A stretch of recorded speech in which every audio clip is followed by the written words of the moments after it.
begin with.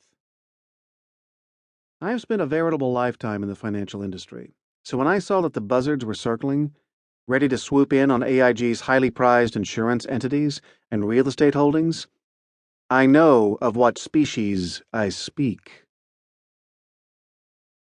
Not even the U.S. government seemed averse to selling AIG units at bargain prices.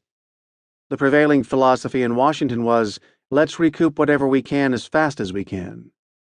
No less a figure than Treasury Secretary Timothy Geithner, one of the architects of the bailout, first as head of the New York Fed and then as a member of President Obama's cabinet, privately expressed his strong doubts over AIG ever paying back its debt. My feeling was quite different. I believed AIG could pay the government back. I wouldn't have taken the job if I didn't.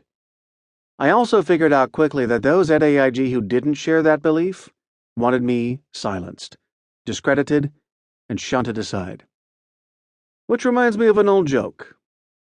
A guy goes to his psychiatrist and the doctor tells him, I've got good news and bad news for you. The good news is you're not paranoid. The bad news is they're out to get you. I hadn't pinpointed who specifically was out to get me, but by the time the story leaked in Bloomberg News the following week with the headline, Benmosche said to start AIG tenure with Croatian trip, I'd begun to get an inkling. Over the next 5 years, I would do battle on many fronts in my fight to make the American taxpayer whole after AIG's errors during the subprime debacle. Well before my tenure as CEO ended in September 2014, I'd made good on my vow. AIG had not only paid the country back, but also had settled the account with a $22.7 billion profit. But there were bitter battles along the way. One pitted me against AIG's own board of directors, an entity that normally would have been expected to support management's plans. They were led by their formidable, newly installed chairman, Harvey Golub, a former CEO of American Express Company, with whom I would lock horns over how to run AIG. I also had adversaries outside of AIG, namely some craven politicians who were making our jobs harder by publicly slinging mud at us and in the process putting the lives of AIG employees at risk. A battle, too, had to be waged in the public relations arena, with some influential media types who thought us an easy target and found allies within the company who leaked inside information to them, further sowing anxieties about me and the company. As tough as these struggles were, they didn't faze me. It wasn't even the worst corporate backstabbing I had experienced.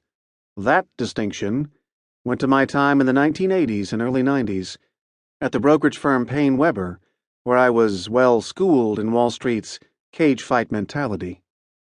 Even there, my foes had nothing on the cruelest and most intractable enemy I've ever had to face: the cancer with which I was diagnosed in October 2010. A year and 2 months after I got to AIG. The disease was supposed to end my life quickly. It didn't, thanks to some amazing medicine. But it's an adversary I continue to fight with every ounce of strength in my 6-foot 4-inch body. From those very first days at AIG, however, I was still prepping for the fight, even if I was still only starting to get my bearings. First, though, I had to begin to deal with another insidious problem. Morale throughout the company was dangerously low. The daily onslaught of bad news and negative commentary had taken its toll on a workforce that felt little compunction about staying. They weren't even sure if AIG would continue to exist. So I made it my first order of business to reach out directly to the employees, to let them know that the new sheriff in town was on their side. On my second morning, Tuesday, August 4th, 2009, I called a town hall meeting at AIG's corporate headquarters at 70 Pine Street to lay out my philosophy, to say some things that AIG's workers had not been hearing from their leader, maybe ever. The fact is, I said, warming to the room packed with hundreds, you are AIG, and it's time we stop being embarrassed by it. And it's time that the people in Congress stop talking about you as the problem, because you're the solution.